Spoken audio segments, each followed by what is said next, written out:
నమస్కారం అండి. ప్రణవి స్టోరీస్కి స్వాగతం. ఇవాళ మనం వినబోయే కథ అందమైన చీకటి. ఈ కథను రచించిన వారు డాక్టర్ సన్నిహిత్ గారు.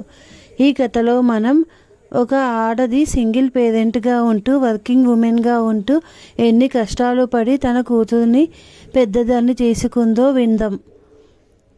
ఇప్పుడు కథలోకి వెళదామా? అమ్మ, నా కొలీగ్ ప్రవీణ్ మ్యారేజ్ ప్రపోజల్ పెట్టాడు, నెమ్మదిగా చెప్పింది భూమి. కూతురి వైపు విస్మయంగా చూసింది సరిత. అన్నీ తెలిసే ఈ ప్రపోజల్ పెట్టాడా అని అడిగింది సరిత.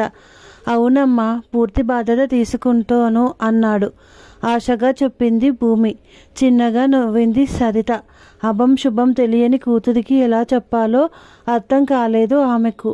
మగవాడి మనస్తత్వం ఎప్పుడూ స్వార్థపూరితంగానే ఉంటుందని సరితకు జీవితానుభవం నేర్పింది.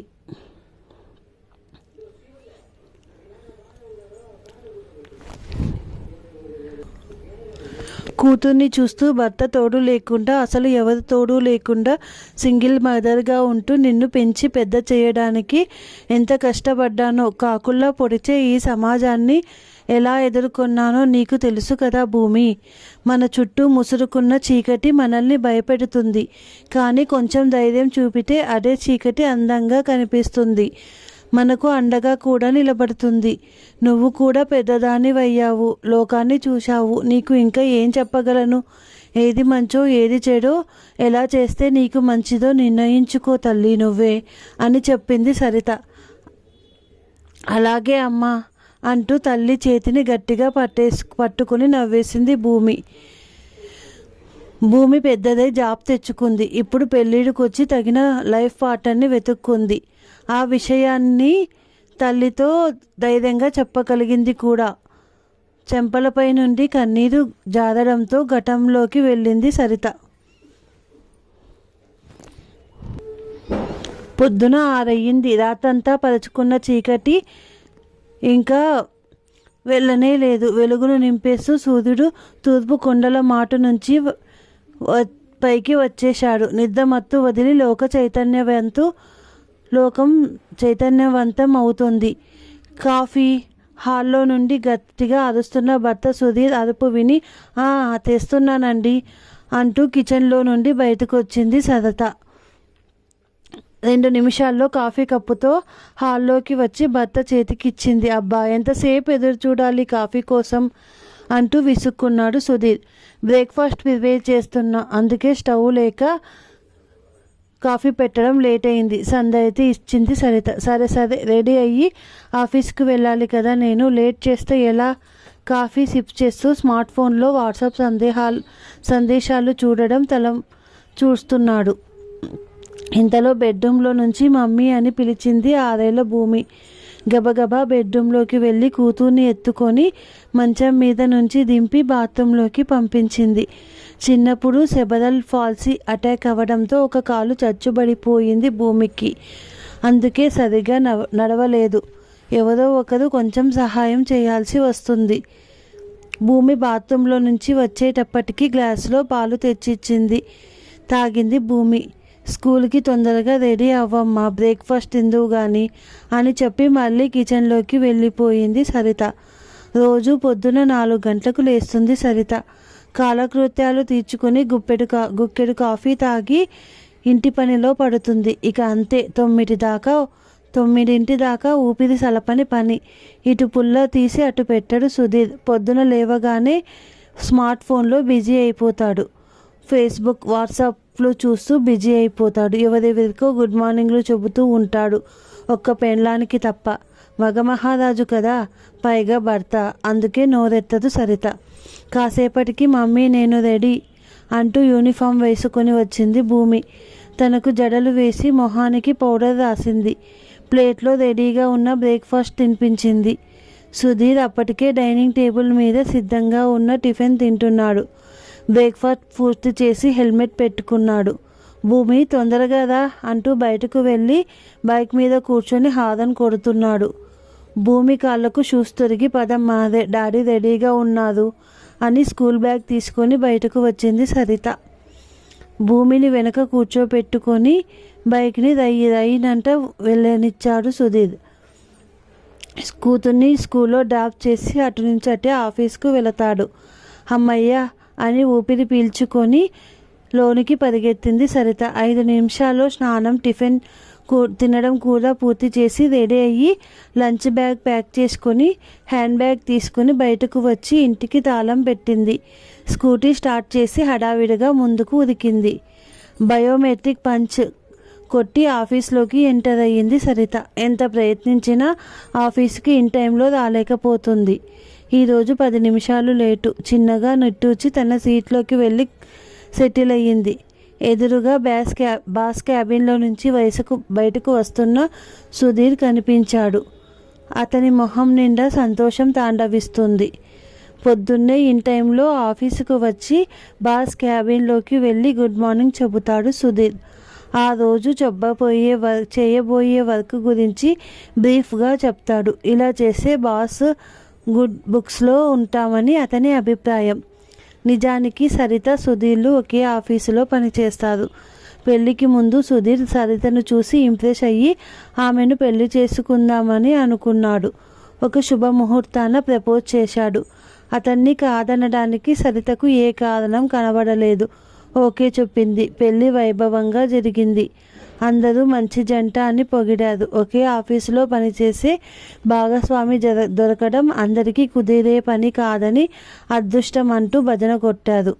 మురిసిపోయారు ఇద్దరు. పెళ్ళైన కొన్నాళ్ళకి తెలిసింది అది నిజం కాదని, వేరే సమస్యలు చాలా ఉంటాయని అర్థమయ్యింది. అయితే ఆ సమస్యలన్నీ లైట్ తీసుకొని సంసార నౌకని ముందుకు సాగిస్తున్నారు. మధ్యాహ్నం 3 దాటింది. సరిత మనసు కూతురు మీదకు మళ్ళింది. 3ంటికి స్కూల్ అవ్వగానే అక్కడి నుంచి దగ్గర ఉన్న స్కూల్ టీచర్ ఇంటికి ట్యూషన్కి వెళుతుంది భూమి. సాయంత్రం దాకా అక్కడే ఉండి తర్వాత ఆటోలో ఇంటికి వస్తుంది. ఆటో అతనికి నెలకింత అని పే చేస్తాడు. భూమి ఇంటికి వచ్చే టైంకి ముందే సరిత ఇంటికి చేరుకుంటుంది. ఆమెకు స్నాక్స్ అవి పెట్టి కాసేపు ఆడుకోమని చెబుతుంది. తర్వాత హోంవర్క్ చేయిస్తుంది. సుధీర్ తీరిగ్గా ఆఫీస్ నుంచి బయలుదేరి ఇంటికి లేటుగా వస్తాడు. దానికి కారణం సాయంత్రం కూడా అతను బాస్ క్యాబిన్లోకి వెళ్ళి మీటింగ్ పెడతాడు. ఆ రోజు జరిగిన వర్క్ ప్రోగ్రెస్ చెబుతాడు. బాస్తో పాటు టీ తాగి అతన్ని అన్ని విధాలా సంతృప్తి పరిచి అప్పుడు ఇంటికి వస్తాడు. ఇది రోజు జరిగే తంతే. సరిత తన వర్క్ ముగించి గబగబా ఆఫీస్ నుంచి బయటపడి ఇంటి దారి పట్టింది. ఇంటికి చేరాక భూమి రాగానే ఆమెను దగ్గరికి తీసుకొని స్కూల్ విషయాలు మాట్లాడుతూ రిఫ్రెష్ అయ్యింది. స్నాక్స్ పెట్టి అవి తిన్నాక హార్లిక్స్ కలిపి ఇచ్చింది. కాసేపటికి భూమి ఆడుకోవడంలో పడింది. టీవీ ముందు కుర్చీలో వాలి నెమ్మదిగా టీ తాగుతూ రిలాక్స్ అయ్యింది సరిత. తర్వాత ఎప్పటికో గాని వచ్చాడు సుధీర్. భూమి నాన్న అంటూ ఏదో స్కూల్ విషయం చెప్పబోతుంటే, అబ్బా అవన్నీ నాకు చెప్పకు, మీ మమ్మీకి చెప్పు అని విసుక్కున్నాడు. చిన్నబుచ్చుకుంది భూమి. తర్వాత సరిత దగ్గరికి వచ్చి, ఈరోజు మన బాస్ నన్ను ఎంత మెచ్చుకున్నాడో తెలుసా, ఈసారి నాకు ప్రమోషన్ గ్యారెంటీ అంటూ ఆ విషయాలన్నీ చెబుతున్నాడు. మౌనంగా వినసాగింది సరిత. ఆమెకు పొద్దున ఆఫీసులో జరిగిన ఒక సంఘటన గుర్తుకు వచ్చింది. బాస్ ఆమెను క్యాబిన్కి పిలిచి, ఏంటి సరిత, రోజు ఆఫీస్కు లేటుగా వస్తున్నావు, పని మీద కూడా శ్రద్ధ చూపడం లేదు, సాయంత్రం కాగానే బ్యాగ్ తీసుకొని పారిపోతావు, త్వరలో ప్రమోషన్ ఇంటర్వ్యూలు ఉంటాయి చూసుకో, ఇలా అయితే నిన్ను రికమెండ్ చేయడం కష్టం అని అక్షింతలు వేశాడు. బయటకు వస్తుంటేనే, అయినా సుధీర్ నీకు ఇవన్నీ చెప్పడా అని నవ్వాడు. గుండె మండిపోయింది సరితకు. కంట్రోల్ చేసుకొని అక్కడి నుంచి వచ్చేసింది. ఇప్పుడు తీరిగ్గా ఇంటికొచ్చి తీయగా మాట్లాడుతున్న సుధీర్ మీద అసహ్యం వేసింది. భార్య కూడా తనతో పాటే జాబ్ చేస్తుందని, ఆమె కూడా ఆఫీసు పని మీద దృష్టి పెట్టి ప్రమోషన్ పొందాలి అని, ఆమెకు అవకాశం ఇవ్వాలని అతనికి ఎందుకు అనిపించదు? ఎందుకంటే అతనికి తన కెరీర్ ముఖ్యం. ఎవరు ఎలా పోయినా పర్వాలేదు, అంతే. తర్వాతి రోజు పొద్దున లేచేటప్పటికి భూమికి ఒళ్ళు వేడిగా కాలిపోసాగింది. జ్వరం వచ్చిందని అర్థమయ్యింది సరితకి. సుధీర్తో, ఏమండి పాపకి జ్వరం వచ్చింది అని చెప్పింది ఆదుర్దాగా. అవునా, ఇప్పుడెలా, నాకు ఇంపార్టెంట్ మీటింగ్ ఉంది కదా ఆఫీసులో అంటూ దిగులు నటించాడు. చిన్నగా నవ్వింది సరిత.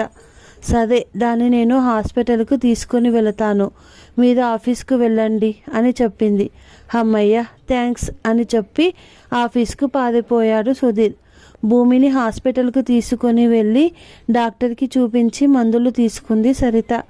ఆ రోజు భూమిని చూసుకుంటూ ఇంట్లోనే గడిపేసింది. సాయంత్రానికి భూమికి జ్వరం తగ్గింది. రిలీఫ్గా ఫీల్ అయ్యింది సరిత. ఆఫీస్ నుంచి ఇంటికి వచ్చిన సుధీర్, ఈరోజు మీటింగ్ చాలా బాగా జరిగింది తెలుసా, నాకు ప్రమోషన్ గ్యారెంటీ ఈసారి అని చెప్పి ఆనందపడిపోతున్నాడు. నాకు కూడా ప్రమోషన్ రావాలి కదండి, ఇలా డుమ్మాలు కొడితే ఎవరిస్తారు నాకు ప్రమోషన్, నెమ్మదిగా అరింది సరిత. అదొంటోయ్, నాకు ప్రమోషన్ వస్తే నీకు వచ్చినట్టు కాదా అంటూ నవ్వేశాడు సుధీర్. అది ఎలా? ఆశ్చర్యపోయింది సరిత. నువ్వు నా భార్యవు కదా, మనిద్దరిలో ఎవరికి వస్తే ఏమిటి అంటూ కన్విన్స్ చేస్తున్నాడు సుధీర్.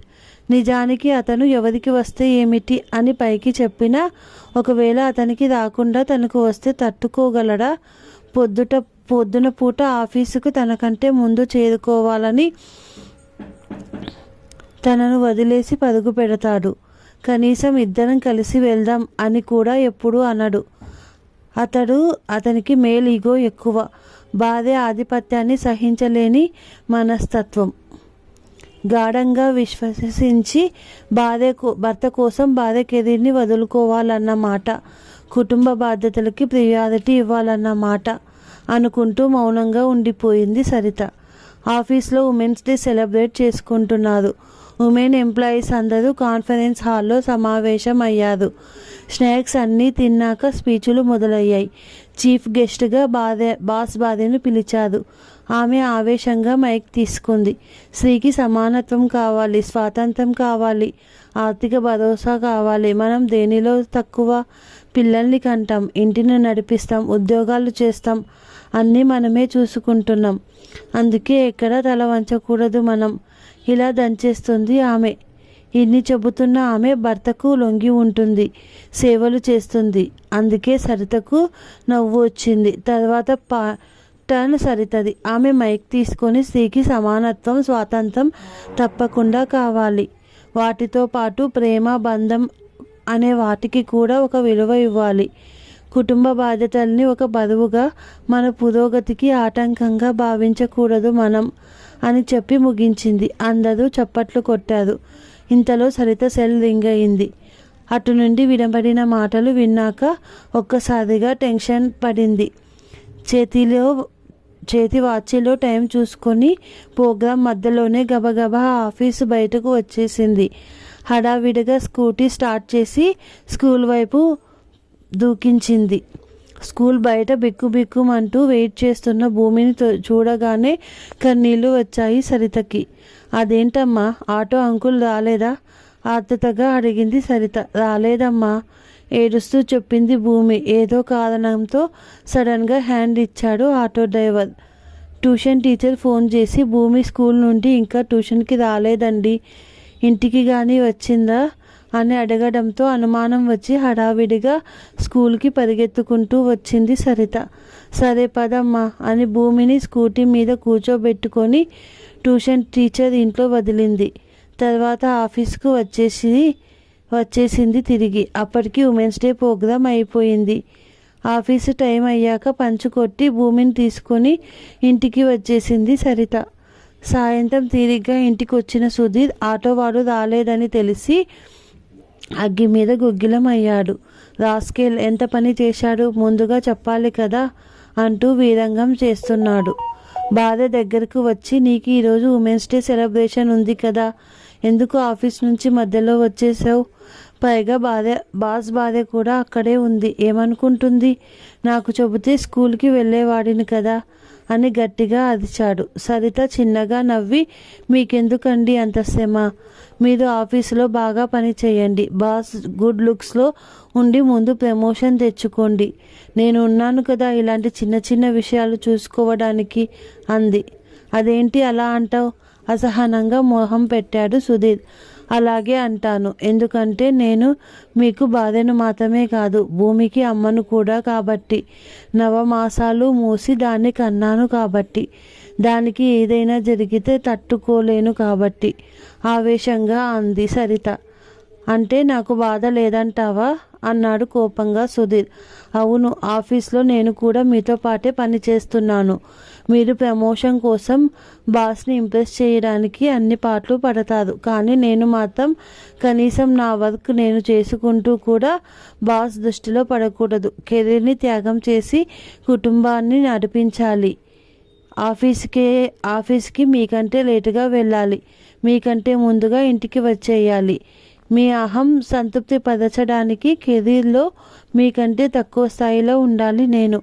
అప్పుడే నేను మీకు మనశ్శాంతి. ఎందుకంటే నేను మీ చాటున బతికే ఆడదాన్ని కదా అంటూ అరిచింది సరిత. నీకు నా చాటును బతకడం అంత ఇబ్బంది అయితే కుటుంబాన్ని కాదని కెరీర్లో ఎదుగుదల స్వేచ్ఛ మాత్రమే కోరుకుంటే ఒక్కదానివి బతికేంత దమ్ము ధైర్యం ఉంటే నన్ను వదిలి వెళ్ళిపో, ఒంటరిగా బతికి చూడు అన్నాడు కోపంగా సుధీర్. అవునా, ఒకవైపు ఉద్యోగాన్ని ఇంకోవైపు కుటుంబాన్ని ఒంటి చేత్తో నెట్టుకొస్తున్న నేను అది మాత్రం చెయ్యలేనా? సరే వెళ్తున్నాను, గుడ్ బై అని చెప్పి భూమిని తనతో తీసుకుని ఆ ఇంట్లో నుంచి వచ్చేసింది సరిత. షాక్ తగిలినట్టు అలా చూస్తూ ఉండిపోయాడు సుధీర్. తర్వాత వాళ్ళెప్పుడూ కలవలేదు. కాలం గిర్రున తిరిగిపోయింది. చెంపలపై కన్నీరు జారడంతో గతంలో నుంచి బయటపడింది సరిత.